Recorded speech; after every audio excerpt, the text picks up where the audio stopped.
Bihar news में स्वागत है आपका दोस्तों। मैं हूं फिरदौस गनी और आप देख रहे हैं केडीबी लाइव। दोस्तों आज हो चुका है 14 मार्च 2025। तो आज की पूरे बिहार की टॉप न्यूज लेकर आए हैं आपके लिए। वीडियो शुरू करने से पहले आपसे एक रिक्वेस्ट है कि अगर आप पहली बार इस चैनल पर आए हैं तो चैनल को सब्सक्राइब करके बेल आइकन को प्रेस कर दीजिए और साथ ही वीडियो को लाइक कर दीजिए, अपने दोस्तों के साथ शेयर भी कीजिए। तो चलिए चलते हैं आज की खबरों की ओर। दोस्तों आज 14 मार्च है और आज होली का पर्व है, यानी कि आज और कल होली मनाई जाएगी। होली और जुमा एक साथ पड़ने से राजनीतिक बवाल तेज हो गया है। जी हां, बीजेपी विधायक हरिभूषण ठाकुर बचौल ने मुसलमानों को होली पर घर से बाहर न निकलने की सलाह दी है। इससे सियासत और गर्मा गई। अब तेजस्वी यादव के विधायक भी इसमें कूद पड़े हैं। तेजस्वी के विधायक अख्तरुल इस्लाम शाहीन ने कहा कि चाहे बचौल हो या अंजुम आरा, जो भी गलत बोले उसे उल्टा लटका देना चाहिए। दरअसल बिहार विधानसभा में राजद के मुख्य सचेतक विधायक अख्तरुल इस्लाम शाहीन ने मीडिया से बातचीत करते हुए कहा है कि जो भी हमारी एकता और भारतीय संविधान की व्यवस्था के खिलाफ बोले उसे लटका देना चाहिए। ऐसे लोगों के खिलाफ FIR दर्ज होनी चाहिए और उन्हें जेल की 4 दीवारों में बंद कर देना चाहिए। साथ ही साथ उन्होंने दावा किया है कि राजद नेता तेजस्वी यादव की बढ़ती लोकप्रियता से बीजेपी के लोग घबरा गए हैं, इसलिए वो एक घबराहट में कोई भी बयान दे रहे हैं। अख्तरुल इस्लाम शाहीन ने कहा कि सभी सर्वे रिपोर्ट बता रहे हैं कि तेजस्वी यादव मुख्यमंत्री बनने जा रहे हैं। जब बागेश्वर बाबा के कार्यक्रम को लेकर के अख्तरुल इस्लाम शाहीन ने कहा कि मामले को उलझाने के लिए बाबाओं को बिहार भेजा जा रहा है। साथ ही केंद्रीय मंत्री और फिर गृह मंत्री से लेकर के प्रधानमंत्री और फिर RSS प्रमुख तक राज्य का दौरा कर रहे हैं। इसका मतलब सिर्फ राजनीतिक ताकत को मजबूत करना है। दोस्तों बिहार सरकार ने लोगों को आ रही परेशानियों को कम करने के लिए चल रहे भूमि सर्वे को यानी कि जमीन सर्वे को पूरा करने की डेडलाइन जुलाई 2026 से बढ़ाकर दिसंबर 2026 कर दी है। सूत्रों के मुताबिक बिहार सरकार जमीन सर्वे के लिए 100 घोषणा और फिर वंशावली जमा करने की तिथि भी बढ़ाने पर विचार कर रही है। फिलहाल सरकार ने 31 मार्च तक ये जमा करने की तिथि निर्धारित की है। राजस्व एवं भूमि सुधार मंत्री संजय सरावगी ने इस बारे में जानकारी देते हुए बताया है कि पिछले कुछ दिनों से सर्वर में परेशानी थी, यह काम ठीक से नहीं हो पा रहा था, जब बड़ी संख्या में लोग परेशान हो रहे थे। इस वजह से दिसंबर 2026 तक पूरे प्रदेश में यानी कि पूरे बिहार में सर्वे पूरा करने का लक्ष्य रखा गया है। जब विधानसभा में राजस्व एवं भूमि सुधार विभाग का 1956 करोड़ का बजट पेश करते हुए सरावगी ने ये जानकारी दी है। साथ ही साथ उन्होंने घोषणा की है कि आने वाले दिनों में इस विभाग में 287 राजस्व अधिकारी और 3559 राजस्व कर्मचारी की बहाली होगी। दोस्तों बिहार में होली 14 और 15 मार्च को मनाई जाएगी, आज और कल। इसी बीच बिहार के DGP विनय कुमार ने बिहार वासियों से आपसी सौहार्द बनाए रखने की अपील की है। उन्होंने यातायात के नियमों का पालन करने, रैश ड्राइविंग न करने तथा DJ ना बजाने को लेकर के संदेश दिया है। उन्होंने कहा है कि त्योहारों के दौरान DJ सार्वजनिक रूप से अश्लील गाना बजाना, सड़कों पर हुड़दंग जैसी असामाजिक स्थिति को बढ़ावा न दें। जब विधि व्यवस्था को मजबूत बनाए रखने में सहयोग करें। साथ ही साथ सोशल मीडिया पर अफवाह फैलाने वाले, वैमनस्यता को बढ़ावा देने वाले पोस्ट को शेयर करने वालों पर निगरानी रखी जाएगी। जब त्यौहार के दौरान सामाजिक सौहार्द बिगाड़ने वालों पर कड़ी कार्रवाई भी की जाएगी। जब पटना के वरिष्ठ पुलिस अधीक्षक अवकाश कुमार ने किसी भी गड़बड़ी होने पर तत्काल 112 और फिर जिला नियंत्रण कक्ष को सूचना देने की अपील की है। शुक्रवार को मस्जिदों और फिर खानकाहों के पास पुलिस तैनात की जाएगी और पूरी निगरानी रखी जाएगी। पुलिस की कई टीमें सोशल मीडिया पर भी निगरानी बनाए रख रही है। दोस्तों बिहार में कभी फर्जी दारोगा, कभी फर्जी TTE और कभी फर्जी IPS पकड़े जाते हैं। अब पुलिस ने एक फर्जी IAS को गिरफ्तार किया है। जब पुलिस का कहना है कि पकड़ा गया युवक खुद को IAS बता करके लोगों पर धौंस दिखाता था। जांच के दौरान उसके पास से अलग अलग विभागों में ID कार्ड भी मिले हैं। जब फर्जी IAS की गिरफ्तारी का ये मामला मधुबनी नगर थाना क्षेत्र से जुड़ा हुआ है। पुलिस की पूछताछ के दौरान आरोपी की पहचान बेनीपट्टी के बेतौना निवासी राकेश कुमार कर्ण के पुत्र कुमार देवांशु के रूप में हुई है। जब बताया गया है कि पिछले 4-5 महीने से मधुबनी शहर के प्रोफेसर कॉलोनी में किराए के मकान पर रह रहा था। जब उसने पिछले कई महीनों से मकान मालिक को किराया नहीं दिया था। देवांशु के लिए सब सही था। जब 9 मार्च की रात तकरीबन 8 बजे देवांशु अपने रूम पर आया। इसी दौरान मकान मालिक अमरजीत ने उससे अपने रूम का किराया मांगा तो आरोपी गुस्सा हो गया और उसके साथ मारपीट करने लगा। मकान मालिक अमरजीत चौधरी ने पुलिस को सूचना दी है कि आरोपी पिछले 2-3 महीने से IAS अधिकारी होने का रौब दिखाकर कि किराया नहीं दे रहा है। यह सूचना मिलने पर मंगलवार शाम 4 बजे पुलिस जब मौके पर पहुंची तो फिर आरोपी उनसे भी बहस करने लगा। इसके बाद पुलिस उसे गिरफ्तार कर लिया है। दोस्तों, बिहार में किडनी रोगियों की संख्या लगातार बढ़ती जा रही है। बिहार में एड्स संक्रमण के मामले में पहले से अधिक आए थे और फिर अब किडनी संबंधित बीमारियों में भी वृद्धि देखी जा रही है। जब पिछले साल की तुलना में किडनी रोगियों की संख्या में 5% से अधिक की बढ़ोतरी हुई है। विशेषज्ञों के अनुसार इसके पीछे मुख्य कारणों में खैनी का सेवन, उच्च रक्तचाप, मधुमेह, अनियमित जीवन शैली और फिर प्रदूषित जल शामिल है। वहीं पर विशेषज्ञों के मुताबिक बिहार के रोहतास और फिर मधेपुरा में किडनी रोगियों की संख्या तेजी से बढ़ रही है। यहाँ के लोग बड़ी मात्रा में आर्सेनिक और फिर फ्लोराइड युक्त पानी का सेवन कर रहे हैं, जिससे किडनी पर गंभीर प्रभाव पड़ रहा है। जब बिहार के अस्पतालों में डायलिसिस करने वाले मरीजों की संख्या में भी वृद्धि हुई है। यह पिछले साल 22,000 से अधिक लोगों ने डायलिसिस करवाया है। अनुमान है कि बिहार की कुल जनसंख्या का 10% किसी न किसी रूप में किडनी रोग से प्रभावित है।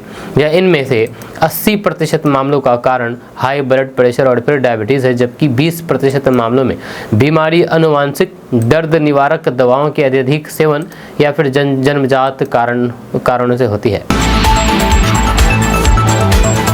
दोस्तों, बिहार में उन BPSC शिक्षकों की नौकरी पर कार्रवाई की जाएगी जिनके प्रमाण पत्र फर्जी पाए जाएंगे। बिहार में शिक्षक की नौकरी कर रहे 16 शिक्षकों पर कार्रवाई की योजना बनाई जा रही है, जिन्होंने CTET परीक्षा में 60% से कम अंक प्राप्त किए हैं। यह एक मामले के बाद जो हाईकोर्ट में दायर किया गया था। विभाग इस विषय पर सतर्क हो गया है। इन शिक्षकों की पहचान की गई है और फिर उनसे स्पष्टीकरण मांगा गया है। या इसके साथ ही इन शिक्षकों को मूल CTET प्रमाण पत्र और फिर आरक्षण से संबंधित मूल प्रमाण पत्र के साथ उपस्थित होने का निर्देश दिया गया है। DEO कुंदन कुमार ने बताया है कि केंद्रीय माध्यमिक शिक्षा बोर्ड द्वारा निर्धारित CTET परीक्षा में पास होना न्यूनतम प्रतिशत 60% है। दोस्तों, केरल के तिरुवनंतपुरम में एक कार्यक्रम के दौरान राष्ट्रपिता महात्मा गांधी के परपोते तुषार गांधी ने कुछ ऐसा कह दिया कि बवाल मच गया है। तुषार गांधी ने कहा है कि RSS देश में कैंसर फैला रहा है। इस टिप्पणी के बाद RSS कार्यकर्ताओं ने उनका विरोध किया और उनके खिलाफ नारेबाजी की। आपको बता दूं कि तुषार गांधी ने कहा कि राष्ट्र की आत्मा कैंसर से पीड़ित है और संघ परिवार इसे फैला रहा है। यह उनकी इस टिप्पणी से RSS कार्यकर्ता नाराज हो गए हैं और तुषार गांधी के खिलाफ विरोध प्रदर्शन किया है और उनसे माफी की मांग की है। विरोध प्रदर्शन के बावजूद भी तुषार गांधी अपने बयान पर अड़े रहे और वहां से जाने के पहले गांधी की जय के नारे लगाए। इस दौरान टकराव की स्थिति देखने को मिली, यह क्योंकि प्रदर्शनकारियों ने उनकी कार को रोक दिया था, लेकिन तुषार गांधी लगातार गांधी अमर रहे और RSS मुर्दाबाद जैसे नारे लगाते रहे। दोस्तों, शिक्षा विभाग ने बिहार के शिक्षकों के लिए एक अहम आदेश जारी किया है। इस आदेश के बाद शिक्षकों के स्कूल आने जाने पर और फिर शिक्षा विभाग के कर्मियों के दफ्तर आने जाने के समय में बदलाव किया गया है। माध्यमिक शिक्षा निदेशक ने सभी जिलों के DEO को इससे जुड़ा आदेश जारी किया है। मुस्लिम शिक्षक संघों की मांग पर शिक्षा विभाग ने मुस्लिम शिक्षकों को बड़ी राहत दी है। दरअसल बिहार के मुस्लिम शिक्षकों के लिए शिक्षा विभाग ने अहम आदेश जारी किया है। रमजान के दौरान बिहार के मुस्लिम कर्मचारियों और फिर पदाधिकारियों निर्धारित समय से 1 घंटा पूर्व कार्यालय आ सकते हैं और फिर निर्धारित समय से 1 घंटा पूर्व कार्यालय छोड़ सकते हैं। यानी कि 1 घंटा पहले कार्यालय आ सकते हैं और 1 घंटा पहले भी समय से 1 घंटा पहले जा भी सकते हैं। यूपी में होली और फिर जुमे को लेकर के चर्चाओं के बीच भारतीय कुश्ती संघ यानी कि WFI के पूर्व अध्यक्ष और पूर्व बीजेपी सांसद ब्रजभूषण शरण सिंह की प्रतिक्रिया सामने आई है। जब उन्होंने होली के मौके पर असंवेदनशील क्षेत्रों में मस्जिदों को तिरपाल ढकने और फिर संभल सीयू अनुज चौधरी के बयान पर बवाल जवाब दिया है और कहा है कि पूरे विवाद की शुरुआत मुंबई में औरंगजेब को लेकर कही बात से शुरू हुई, लेकिन संभल के सीयू की बात का गलत मतलब निकाला गया। जब ब्रजभूषण शरण सिंह ने कहा है कि इस समय होली को लेकर के जो करवाहट पैदा हुई है उससे पहले मुंबई से औरंगजेब पर बयान आया। जब बाद में वैसे तो कई लोगों ने बयानबाजी की, लेकिन सीयू अनुज चौधरी के बयान को गंभीरता से लिया गया और कुछ तोड़ मरोड़ करके पेश किया गया। उन्होंने बस यही कहा कि जिसको रंग से दिक्कत है वह रास्ता बदल दे या वहां पर ना आए। इससे ऐसी कोई भी बात नहीं की है। वहीं पर पूर्व सांसद ने कहा है कि इसी तरह मीडिया ने मेरे भी एक बयान को तोड़ मरोड़ करके दिखाया। मैं तो पार्लियामेंट में बोल चुका हूं, ऑन कैमरा आपसे बोल रहा हूं कि मेरा कोई भी व्यक्ति चाहे वो जितना बड़ा हो, अगर किसी समाज के खिलाफ, किसी धर्म धर्म के खिलाफ बोलता है तो सबसे ज़्यादा तो हिंदू धर्म के देवी देवताओं को गाली दी जाती है। अगर किसी की धार्मिक भावनाओं को चोट पहुंचती है तो उसके बयान से समाज में नफरत या फिर सौहार्द बिगाड़ने का काम करता है, तो फिर सरकार को सबसे पहले उनके पूरे कैरियर को लिख देना चाहिए कि इनको सरकारी सुरक्षा ना दी जाए। तमाम लोग सिर्फ सरकारी सुरक्षा के लिए इस तरीके के बयान देते हैं। मैं उम्मीद करता हूं कि प्रशासन भी बहुत अलर्ट है। सारे समाज के लोगों को उनके साथ बैठ करके बैठक हुई है। दोस्तों, हिंदुस्तानी अवाम मोर्चा के संस्थापक और केंद्रीय मंत्री जीतन राम मांझी के बोध गया स्थित आवास पर बुधवार को होली मिलन समारोह का आयोजन किया गया। इस दौरान केंद्रीय मंत्री जीतन राम मांझी ने कहा है कि होली बिहार, उत्तर प्रदेश सहित पूरे भारत का बहुत बड़ा पर्व है। हम पार्टी के कार्यकर्ताओं की ओर से होली मिलन समारोह का आयोजन किया गया है। जहाँ कार्यकर्ताओं के उत्साह को देख करके हम प्रसन्न हैं, जहाँ सब लोग मिल करके सभी भेदभाव मिटा करके आगे की लड़ाई लड़ेंगे। वहीं पर होली पर घरों से ना निकले मुसलमान वाले बयान पर उन्होंने कहा कि उन लोगों की अलग अलग बात, अलग अलग दिल का विचार है। जब विचार से हिंदुस्तान नहीं चलेगा, जो कुछ लोग अपनी व्यक्तिगत बात करते हैं, इससे हमको कोई मतलब नहीं है। उनके बारे में कोई प्रतिक्रिया भी नहीं देना चाहते हैं। आपको बता दें कि जुमे की नमाज और फिर होली को लेकर के लगातार अलग अलग दल के नेताओं की ओर से अलग अलग बयानबाजी हो रही है। उन्होंने कहा है कि हिंदुस्तान में ये संस्कृति है, अनेक मजहब, अनेक बोली भाषा, अनेक वेशभूषा, अनेक खान पान होने पर भी सब एक हैं। हमारे संविधान की भी यही विशेषता है, अनेकता में एकता। दोस्तों, बिहार के नेता प्रतिपक्ष तेजस्वी यादव ने पत्रकारों से बातचीत करते हुए सीएम नीतीश कुमार का इस्तीफा मांगा था। जब उन्होंने कहा था कि सीएम साहब का स्वास्थ्य अब ठीक नहीं रहता है, उन्हें रिटायर हो जाना चाहिए, इस्तीफा दे देना चाहिए। सीएम नीतीश कुमार के लिए तेजस्वी की ऐसी बातें सुनकर के केंद्रीय गृह राज्य मंत्री नित्यानंद राय भड़क गए। जब पटना पहुंचे केंद्रीय गृह राज्य मंत्री नित्यानंद राय ने कहा कि तेजस्वी यादव को उनकी सरकार के कार्यकाल के काले कारनामों की याद दिलाते हुए उन्हें खुली चुनौती दी। जय नित्यानंद राय ने मीडिया से बातचीत करते हुए कहा कि तेजस्वी यादव ने हाल ही में मुख्यमंत्री नीतीश कुमार से इस्तीफा मांगने की बात कही और ये आरोप लगाया है कि बिहार में कोई विकास नहीं हो रहा है। मैं उनसे पूछता हूं कि जब उनके माता पिता मुख्यमंत्री थे तब बिहार का क्या हाल था। तेजस्वी यादव को ये बताना चाहिए कि उस समय बिहार में क्या हो रहा था। क्या वे भूल गए कि उनके शासनकाल में बिहार गुंडाराज, अपहरण, डकैती और फिर महिलाओं के खिलाफ अपराधों का शिकार हुआ था। पर नित्यानंद राय ने राजद के 15 वर्षों के शासनकाल को जंगल राज करार देते हुए कहा कि उनके शासन में अपराधियों को संरक्षण मिलता था। महिलाओं, व्यापारियों, किसानों, डॉक्टरों और फिर छोटे दुकानदारों तक का अपहरण किया जाता था। इस दौरान एक किसान का अपहरण हुआ और फिर उस किसान से एक जोड़ा बैल तक मांग लिया गया। जब क्या ये सब राजद के शासनकाल में नहीं हुआ? उन्होंने कहा है कि मैं बगहा थाने की घटना से परिचित हूं, जहां पर एक किसान का अपहरण कर लिया गया था। अपहरणकर्ता को राजद से जुड़ा हुआ नेता संरक्षण दे रहा था। क्या आप ये नहीं मानते हैं कि इस तरीके के अपराधों ने बिहार के लोगों को भय के साए में जीने को मजबूर कर दिया? दोस्तों, बिहार विधान परिषद में सीएम नीतीश कुमार और पूर्व मुख्यमंत्री राबड़ी देवी के बीच गर्मागर्म बहस हुई। विधानसभा में बहस करने के दौरान मुख्यमंत्री नीतीश कुमार ने राबड़ी देवी को कहा कि ये सब होता है, कोई काम हुआ है? हमने जो आदमी बनाया था वह 3 साल बाद गलत काम करने लगा, इसलिए हमने उनको छोड़ दिया और अलग कर लिया। अब इसके बाद राबड़ी देवी ने कहा कि यहाँ पर महिलाओं का अपमान होता है, वह हमेशा महिलाओं का अपमान करते हैं। इस बारे में नीतीश कुमार ने कहा है कि हमने महिलाओं के लिए काफ़ी काम किया है। वहीं पर बिहार की पूर्व मुख्यमंत्री राबड़ी देवी ने कहा कि नीतीश कुमार भांग पी करके विधानसभा आते हैं, वह महिलाओं का अनादर करता है, जिसमें मैं भी शामिल हूँ। जब वह हमारा भी अनादर करता है, उन्हें देखना चाहिए कि जब हम सत्ता में थे तो फिर हमने किस तरह का काम किया था। वे वही सब कहते हैं जो उनके आसपास के लोग कहते हैं। उनकी अपनी पार्टी के सदस्य और फिर कुछ भाजपा नेता उनसे ऐसी बातें कहने के लिए कह रहे हैं। वहीं पर आरजेडी नेता तेजस्वी यादव ने कहा कि अब स्थिति गंभीर हो गई है। बिहार में हर कोई हैरान है कि बिहार में सरकार कैसे चल रही है।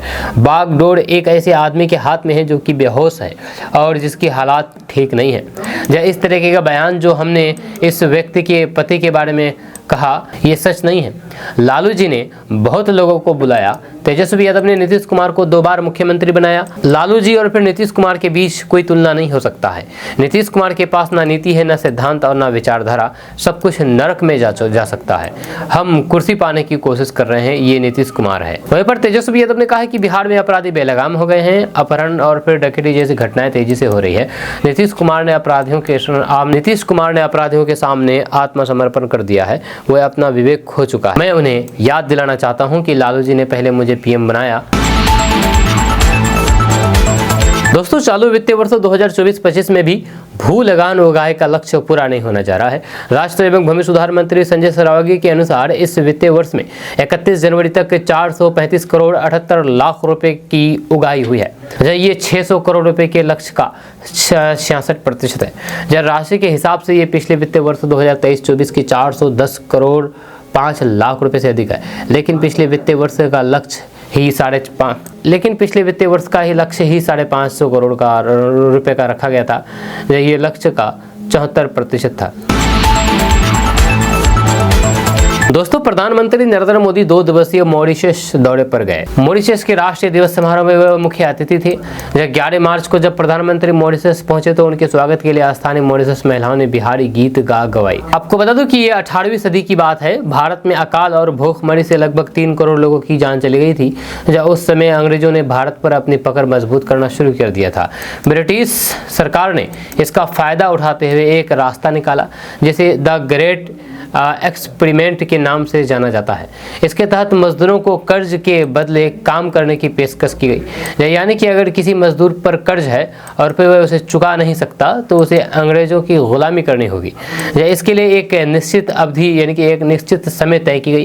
गुलामी के बदले मजदूरों को कर्ज से मुक्ति मिलनी थी। जब उस समय अंग्रेजों को चाय और फिर कॉफ़ी की आदत लग गई थी जिसमें चीनी का इस्तेमाल होता था। उस समय चीनी का उत्पादन कैरिबियन आइलैंड यानी कि मॉरिशस और आसपास के द्वीपों पर होता था।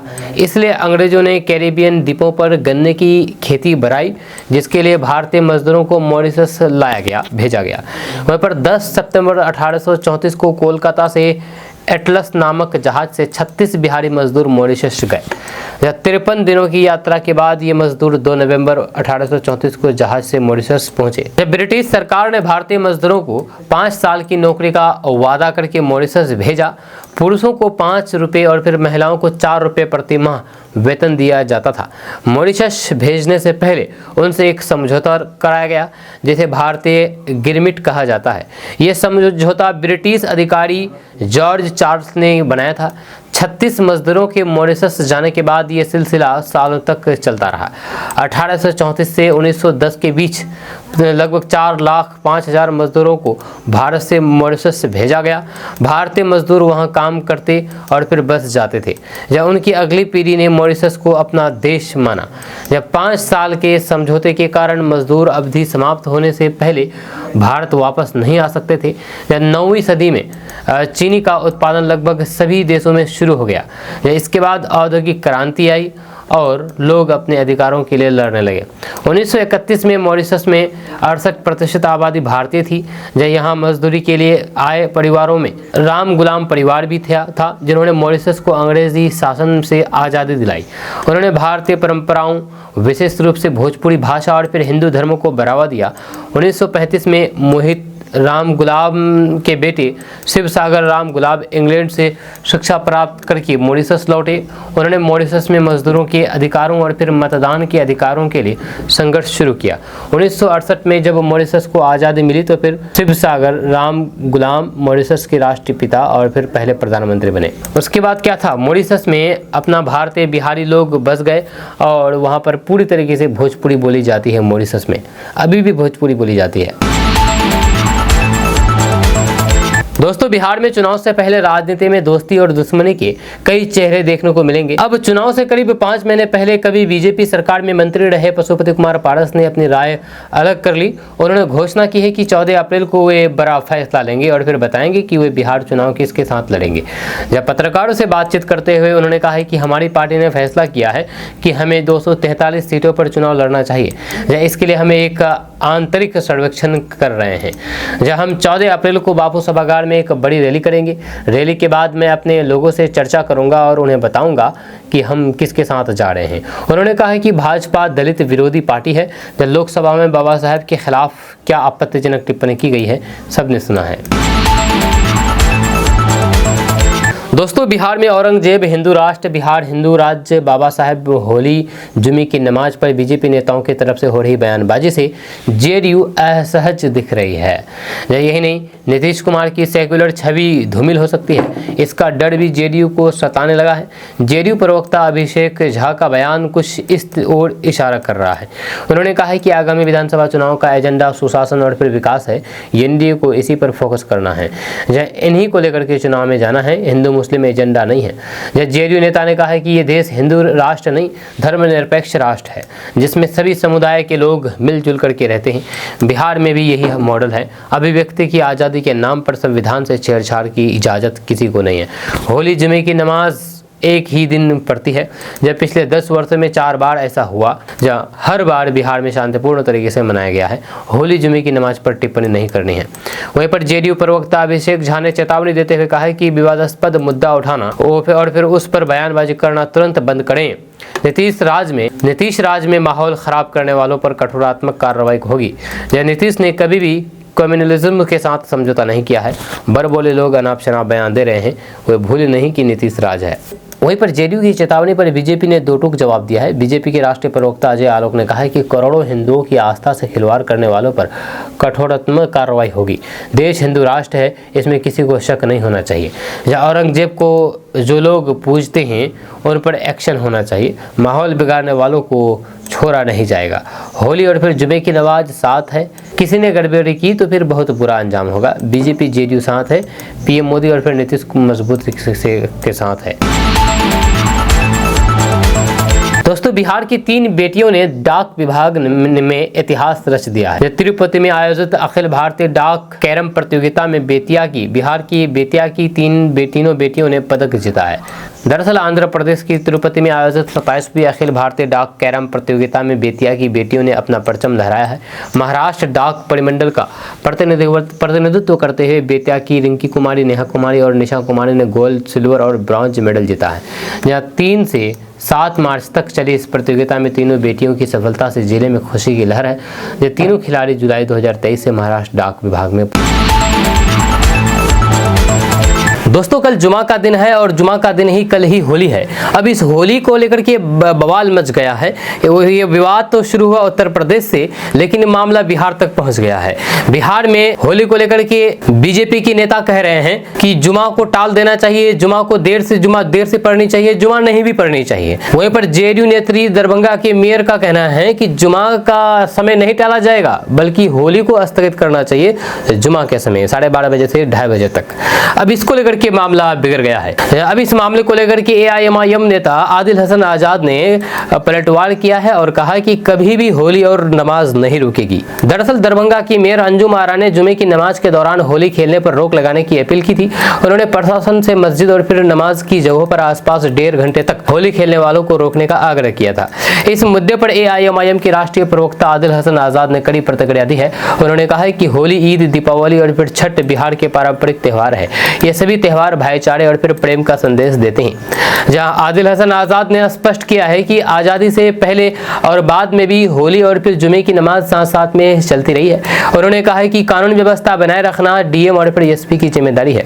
इसके साथ ही आदिल हसन आजाद ने दरभंगा से मंत्री पद की नियुक्तियों पर प्रश्न उठाए हैं। उन्होंने कहा कि दरभंगा और फिर जाले से मंत्री बनाए जाने के कुछ लोगों को मानसिक तनाव हो गया है। उन्होंने गिरिराज सिंह का उदाहरण देते हुए कहा कि प्रधानमंत्री मोदी विवादित बयान देने वालों को सम्मानित करते हैं।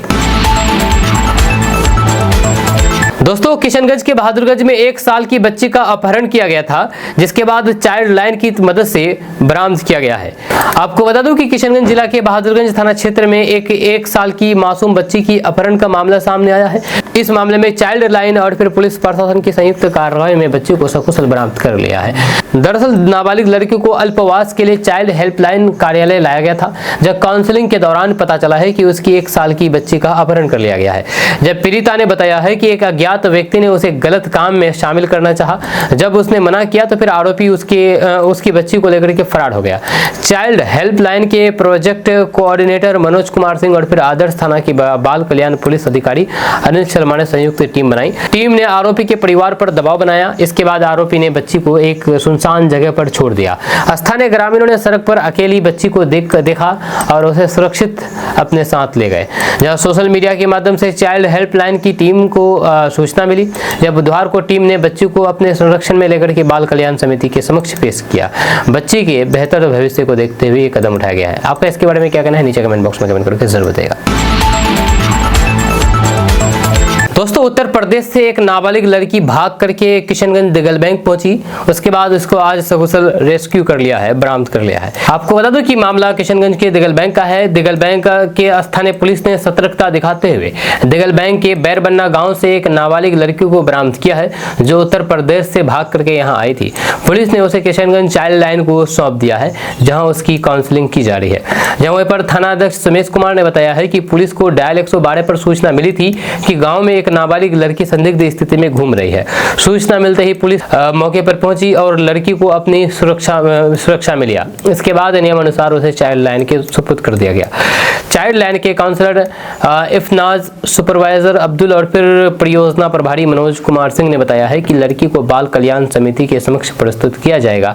जहाँ समिति के निर्णय के अनुसार आगे की कार्रवाई होगी, जिसमें लड़की को उसके परिवार के पास भेजने या फिर अन्य आवश्यक कदम उठाने का फैसला लिया जाएगा।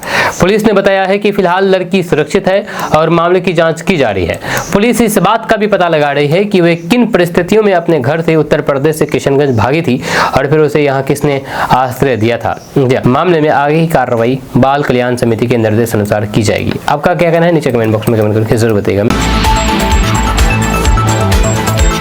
दोस्तों, बिहार के गया में एक सरकारी स्कूल में प्रिंसिपल और शिक्षकों की मिली भगत से हिंदी प्रार्थना की जगह उर्दू में प्रार्थना कराया जा रहा था। इसका वीडियो सोशल मीडिया पर वायरल होने के बाद हड़कंप मच गया। जब मामले की जानकारी मिलते ही जिला शिक्षा पदाधिकारी ने स्कूल के प्रिंसिपल और शिक्षक के खिलाफ एक्शन लिया है। पूरा मामला बिहार के गया के जमालपुर राजकीय मध्य विद्यालय का है। यह दरअसल गया के जमालपुर आंती पंचायत के राजकीय मध्य विद्यालय में हिंदी प्रार्थना को बंद करा दिया गया था और वहाँ पर उर्दू में प्रार्थना शुरू किया गया था। मामला तब सामने आया जब स्कूल के एक शिक्षक ने इसका विरोध कर दिया और वीडियो बना करके सोशल मीडिया पर वायरल कर दिया। वीडियो बनाने वाले शिक्षक के साथ स्कूल के अन्य शिक्षकों ने हाथापाई भी की थी। ये घटना बीते शनिवार की है। जब वहीं पर पीड़ित शिक्षक अजय प्रसाद ने बताया है कि घटना के बाद शनिवार को मुस्लिम समाज के कुछ युवकों के जरिए उनके साथ मारपीट की गई। इस दौरान महिला शिक्षक डर करके भाग गई और उर्दू में प्रार्थना का वीडियो हमने बनाया था, जिससे मुस्लिम समाज के युवक आक्रोशित थे। मारपीट की घटना के बाद आंती थाना में प्राथमिकी दर्ज कराई गई, जहां घटना के दौरान शिक्षक स्कूल परिसर में किसी तरह भाग करके जान बचाई। वहीं पर अब ताजा मामला यह है कि घटना के बाद शिक्षक अजय प्रसाद के द्वारा 9 लोगों पर मामला दर्ज कराया गया। जहां शिक्षक ने बताया है कि स्कूल के मुस्लिम प्रिंसिपल साहिबा खातून के द्वारा स्कूल में कई दिनों से उर्दू प्रार्थना कराया जा रहा था और जिसका वीडियो भी स्कूल में कार्यरत शिक्षक अजय प्रसाद ने रिकॉर्ड कर लिया था। इसकी जानकारी जब स्कूल की मुस्लिम प्रिंसिपल को मिली तो फिर उसने स्थानीय निवासी मुस्लिम समुदाय को इकट्ठा कर लिया। उसके बाद गांव के कुछ मुस्लिम समुदाय के लोग स्कूल में आकर के शिक्षक अजय प्रसाद के खिलाफ गाली गलौज की और मारपीट भी की है। दोस्तों, बिहार के आरा में तनिष्क शोरूम में करोड़ों रुपए के गहने की लूट के मामले में पुलिस ने एक और लुटेरों को गिरफ्तार कर लिया है, जिसके बाद इस लूट कांड में पकड़े गए लुटेरों की संख्या 3 हो गई है। हालांकि पुलिस ने अभी तक गिरफ्तार तीसरे लुटेरे के बारे में कुछ भी नहीं बताया है। हालांकि पुलिस ने ये जरूर कहा है कि संदिग्ध के पास से कुछ महत्वपूर्ण सबूत मिले हैं, जिससे बाकी 3 अन्य लुटेरों तक पहुंचने में मदद मिल सकती है। आपको बता दूं कि बीते 10 मार्च को आरा के टाउन थाना क्षेत्र स्थित शीश महल चौक स्थित तनिष्क शोरूम से करोड़ों की लूट हुई थी, जिसको लेकर के देश भर में चर्चा हुई। शुरुआत में 25 करोड़ की लूट की बात कही जा रही थी, लेकिन बाद में पुलिस ने पुष्टि की कि लुटेरे 10 करोड़ के गहने अपने साथ लेकर के गए। पुलिस ने बताया है कि इस घटना को 6 अपराधियों ने अंजाम दिया था। जब पुलिस ने वारदात वाले दिन ही 2 आरोपियों को पकड़ा था। बाकी 4 अपराधियों की गिरफ्तारी के लिए भोजपुर पुलिस और फिर पटना STF की टीम लगातार जुटी थी। इसी कड़ी में बुधवार को पुलिस ने एक और संदिग्ध को वैशाली जिले से गिरफ्तार कर लिया। दोस्तों, बिहार के विधानसभा चुनाव से पहले कांग्रेस के अंदर खटपट की चर्चा जोरों पर है। इस बीच बिहार कांग्रेस के अध्यक्ष अखिलेश प्रसाद सिंह ने इन अटकलों को खारिज कर दिया है। उन्होंने स्पष्ट कर दिया है कि उनकी पूर्णिया सांसद पप्पू यादव और फिर कांग्रेस नेता कन्हैया कुमार से कोई नाराजगी नहीं है। अखिलेश प्रसाद सिंह ने नई दिल्ली स्थित संसद परिसर में पप्पू यादव के साथ भी नजर आए, जब बिहार चुनाव को लेकर के कांग्रेस की दिल्ली में 12 मार्च को होने वाली बैठक टलने पर भी उन्होंने सफाई दी है। जब कांग्रेस अध्यक्ष अखिलेश प्रसाद सिंह ने सोशल मीडिया प्लेटफॉर्म एक्स पर एक वीडियो शेयर किया है, इसमें पप्पू यादव उनके साथ नजर आ रहे हैं। इस वीडियो के कैप्शन में उन्होंने लिखा है कि कोई नाराजगी नहीं है। वीडियो में एक पत्रकार अखिलेश से पूछ रहे हैं कि क्या उनकी पप्पू यादव से नाराजगी दूर हो गई है। इस पर वे जवाब देते हैं कि हमारे बीच किसी तरह की नाराजगी नहीं है। इसके बाद अखिलेश सिंह से पूछा गया कि क्या कन्हैया कुमार की बिहार में निकलने वाली यात्रा से वे नाराज हैं। इन अटकलों को भी उन्होंने सिरे से खारिज कर दिया। दोस्तों, होली के पर्व पर उत्तर प्रदेश में मस्जिदों को ढकने के मामले पर सियासत गर्मा गई है, जब बिहार के मुख्यमंत्री नीतीश कुमार की पार्टी जेडीयू ने इस पर आपत्ति जताई है। जेडीयू ने यूपी की योगी आदित्यनाथ सरकार के प्रशासन के इस फैसले पर आलोचना की है।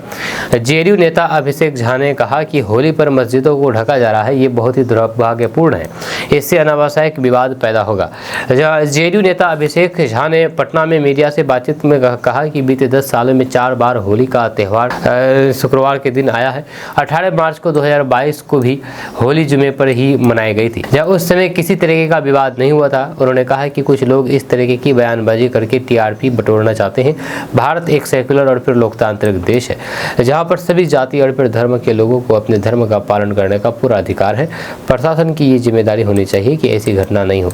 वहीं पर जेडीयू नेता ने आगे कहा है कि आप मंदिर या फिर मस्जिद को नहीं ढक, सावधानी बरतना सभी की जिम्मेदारी होती है। सांप्रदायिक और फिर सामाजिक सौहार्द बनाए रखना चाहिए, ये सब की जवाबदेही होती है। लेकिन सबसे बड़ी जिम्मेदारी स्थानीय प्रशासन की है, जब प्रशासन को इसे एक चुनौती के रूप में लेना चाहिए। हमारा मानना है कि इस तरह की बयानों से बचना चाहिए। दोस्तों, अमित शाह ने बिहार चुनाव से पहले मिथिला में भव्य सीता मंदिर के निर्माण का मुद्दा उठा करके बिहार की राजनीति में हलचल मचा दी है। आपको बता दूं कि बिहार विधानसभा चुनाव इसी साल अक्टूबर-नवंबर 2025 में होने वाले हैं। इसको लेकर के सभी राजनीतिक दल जोर लगाए हुए हैं। इस बीच केंद्रीय गृह मंत्री अमित शाह ने एक ऐसा बयान दे दिया है जिसकी चर्चा चारों ओर हो रही है। जहां अमित शाह के मिथिला के सीतामढ़ी में भव्य सीता मंदिर बनाने के ऐलान से ही बिहार की राजनीति गर्मा गई। इस बयान के बाद से ही विपक्षी दलों की ओर से तीखी प्रतिक्रिया भी सामने आई है, जबकि मुख्य विपक्षी पार्टी आरजेडी ने कहा है कि भाजपा को सीता मंदिर के पूर्ण निर्माण का श्रेय नहीं लेना चाहिए। वहीं पर भाजपा के प्रमुख सहयोगी दल जेडीयू ने इस परियोजना के लिए केंद्रीय धन की मांग की है।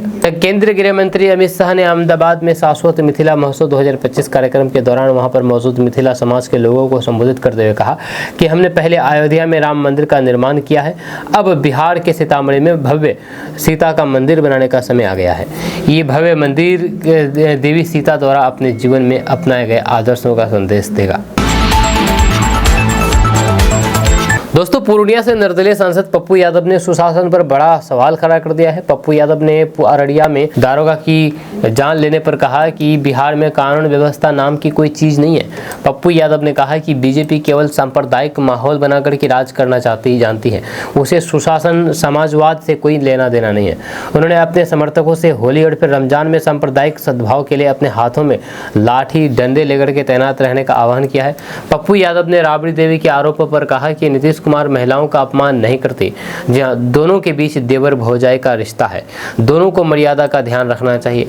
उन्होंने तेजस्वी यादव पर तंज कसते हुए कहा कि एक दूसरे को कहते हैं कि मुख्यमंत्री हमने बनाया, लेकिन ये नहीं बोलते हैं कि बड़े पापा ने उन्हें उप मुख्यमंत्री बनाया।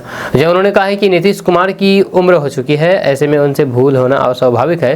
राबड़ी देवी जी की भी उम्र ज्यादा हो गई है। वहीं पर संभल में मस्जिद को ढके जाने के मुद्दे पर उन्होंने कहा कि छोड़िए, अब यही एजेंडा है। शेयर बाजार बर्बाद हो गया है, मार्केट तबाह हो गया है, लोग परेशान हैं, उनका पैसा डूब रहा है। इन समस्याओं को देखने वाला कोई नहीं है। आज असली मुद्दों से ध्यान भटकाने के लिए ये सब किया जा रहा है।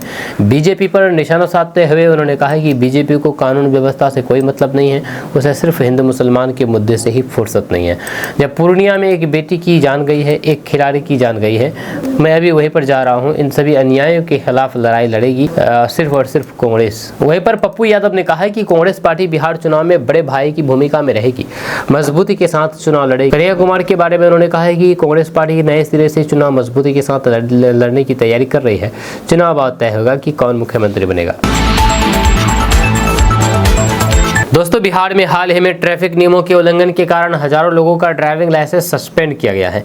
बिहार के परिवहन विभाग ने अपनी सख्ती बढ़ा दी है। बार बार यातायात नियमों का उल्लंघन करने वाले व्यक्तियों के खिलाफ निरंतर कार्रवाई की जा रही है। ऑटोमेटिक नंबर प्लेट रिकॉग्निशन कैमरों का उपयोग करके उल्लंघनकर्ताओं की पहचान की जा रही है। ये कार्रवाई मुख्य रूप से उन चालकों के खिलाफ की गई है जिन्होंने बार बार यातायात नियमों का उल्लंघन किया है। बिहार सरकार ने यातायात नियमों को लागू करने के लिए कड़े कदम उठाए हैं। यदि कोई भी व्यक्ति 3 बार से अधिक ट्रैफिक नियमों का उल्लंघन करता है तो उसका लाइसेंस निलंबित या रद्द किया जा सकता है। इस नीति के तहत अप्रैल 2024 से अब तक 2428 ड्राइविंग का लाइसेंस सस्पेंड कर दिया गया है और 101 का लाइसेंस अस्थायी रूप से रद्द कर दिया गया है। जिन लोगों का ड्राइविंग लाइसेंस सस्पेंड हुआ है उन्हें फिर से सक्रिय करने के लिए कुछ प्रक्रियाओं का पालन करना होगा। जो 3 महीने का इंतजार करना होगा। जो सबसे पहले जिनका लाइसेंस सस्पेंड हुआ है उन्हें 3 महीने का इंतजार करना होगा। इस अवधि के दौरान वे वाहन नहीं चला सकते हैं। दोस्तों, बिहार की राजनीति में इन दिनों मुख्यमंत्री नीतीश कुमार के बेटे निशांत कुमार को लेकर के हलचल तेज हो गई है। ऐसा लग रहा है कि बीजेपी अब पूरी तरीके से उन्हें आगे लाने की पक्ष में है। जब पहले जेडीयू नेता और मंत्री ही निशांत कुमार की सियासी एंट्री की बात करते थे, लेकिन अब बीजेपी के वरिष्ठ नेता भी इस मुद्दे पर खुल करके बयान दे रहे हैं। जब पूर्व केंद्रीय मंत्री अश्विनी चौबे के बाद अब बीजेपी के प्रदेश महामंत्री मिथिलेश तिवारी ने कहा कि निशांत कुमार का नाम सामने आते ही कुछ लोग घबराने लगे हैं। उनका इशारा साफ तौर पर राजद नेता तेजस्वी यादव की ओर था। तिवारी ने यहां तक कह दिया है कि तेजस्वी यादव का गेम ओवर होने वाला है। बीजेपी के इस बदले हुए रुख ने सियासी चर्चाओं को और ज्यादा हवा दे दी है। जब बक्सर में मीडिया से बातचीत करते हुए मिथिलेश तिवारी ने कहा है कि निशांत कुमार की राजनीति में आने का फैसला पूरी तरीके से नीतीश कुमार और फिर उनके परिवार का होगा, लेकिन इतना तय है कि उनकी चर्चा मात्र से ही कई लोग बेचैन हो गए हैं। दोस्तों, होली से पहले पटना मौसम विज्ञान केंद्र ने 14 और 15 मार्च के लिए अपडेट जारी कर दिया है, यानी कि आज और कल के लिए। जहां अभी बिहार में तापमान 36 डिग्री तक पहुंच गया है। बिहार में अभी दिन और फिर रात का तापमान सामान्य से 2 से 4 डिग्री सेल्सियस से ज़्यादा है। मौसम विभाग ने आज किसी भी जिले के लिए बारिश का अलर्ट जारी नहीं किया है।